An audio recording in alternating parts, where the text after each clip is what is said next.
And now on Great Day TV, ta-da! We're going to be catching up with Catchings. See, I told you we were going to do that. I love it. Tamika Catchings is here, of course, fabulous basketball player, retired now, and she's on to some other things too. We'll get to that in just a moment. Do you want to play still, or you realize it was time to quit? Definitely time to quit. Yeah. And my playing days right now, I'm watching my nephews play, so that's fun. Every once in a while I'll get out there, but I know when I get out there the next day is when I'm really gonna feel it. You know, we used to have trainers. I don't have a personal trainer that can come and give me massages and make sure that my body works the right way. Yeah. So it's very limited that I get out there. And you retired in 2002, right? 2016. 2016, you started Yes. in 2002. Yeah, so I actually was drafted in 2001, Okay. and I tore my ACL my senior year in college. So when I got up here, we went through the whole rehab process out here in Indiana, but it gave me a whole year to watch the WNBA up close and personal, along with being able to learn the community, which I fell in love with. Yes. Well, I will say this to you. I have never met anybody who had anything bad to say about you. So you have a wonderful reputation as a nice person. You might not have met everybody. Well, everybody you have met, we'll put it that way. And there's something else you may or may not know. We've talked about this before. You have severe hearing loss. And you wear 2 hearing aids? Yeah, both ears. I have a hearing aid and I have a cochlear. And you're very open about this now. You actually said at one point to me that you thought that your hearing loss helped you play better. It did. It became my superpower. And you know, I think when I was younger, and I know there's a lot of kids that are out there that are experiencing the bullying, hearing impairment, or something that's different about them. So I was ashamed of it for a long time. It really wasn't until I got to college. So I ended up throwing away my hearing aids when I was in 2nd grade, yes. And went from 2nd grade all the way to my freshman year in college without wearing hearing aids. Wow. And Pat Summit at the University of Tennessee was the one that sat me down. We had the conversation. Can't say I was 100% brought in to getting back into wearing hearing aids and going back to speech pathology, but I'm thankful. I think now when I look back at my life and look at my story and just the amount of people that I'm able to impact, yes. It's been great. Yes. And you know, being able to wear my hearing aids, now I'm an example for the little kids that I didn't have an example to look up to. Now hopefully they can see that can become your superpower. And I do the same thing. Yeah. I used to have to, I mentioned it, but you can't talk about it every day. Now it's Patty and she has hearing loss and I tell everybody and I don't have to hide it. It takes a lot of the stress away. And it's not even something for me now that I feel like I have to say, you know. No.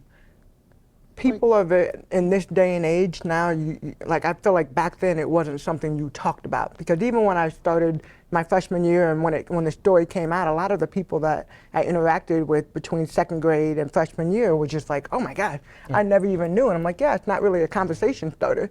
And I feel like now you're starting to see, and even probably maybe the circle that I'm in, it's just something that people know about me, and you know, it's a superpower. Yep.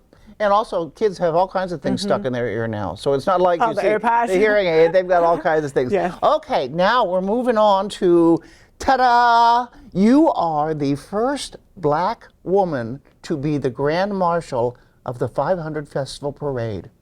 Wow. Yeah, that's crazy. How did this happen? I don't know how that. You tell me. It's crazy. You know, I think when I got the initial call about this opportunity, and I was just like, wow, that's awesome. You know, we've been to the parade before, but never in that capacity. Right. I remember way back when I first got to Indy, my little nephew, who was then, I don't know, 6, 7 years old, now he's 6'10" and 18 years old. So it's been a long time since we've actually been in the parade and at the parade. But to think about all of the phenomenal black women that have come through Indianapolis, and to be the first, I was kind of like really surprised, not kind of, very surprised. I didn't about know that. either until I read it. I'm like, wait a minute. I got to get back in touch with you again. We got to talk about this. So you're practicing? Well, we're going to be on a float, so I need to get my wave right. I'll figure it out before we get there, but I think the best part about it is being able to share the moment with others. Yes. And, you know, and going back and forth.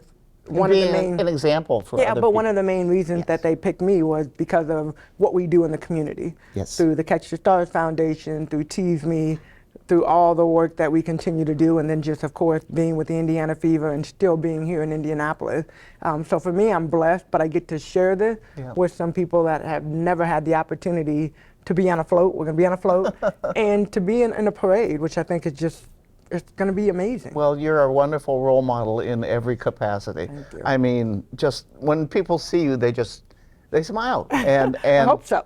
And you wish they'd come in and drink some more tea, right? Yes. You have 3 Tease Me locations, right? Yes. 3? Yes, 3 Tease Me locations. And I should have bought I should have bought you a glass of tea. I should have stopped by the store because, you know, one of our locations is right around the corner. But even better, you can go. I mean, that has a QR code, so you can go and you can order some tea. Okay. I'll go order some tea. On your way home. I know you're retired and everything, so you should be able to get a chance to grab some tea. Okay, We also that's have very breakfast cute. and lunch, and for me, it is really about community. I mean, the people that come in, our guests that come into the cafe, we get people obviously from Indiana, but when all the events come in town, people come in waves, and it's really cool. I get to go and mingle with the folks and just, you know, talk about tea, talk about basketball, and have fun. And wave.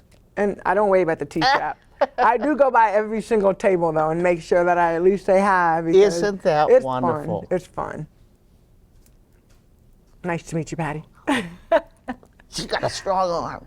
Yeah, I still do a little something. You're terrific. Thank you. Thank you for joining us. Tamika Catchings.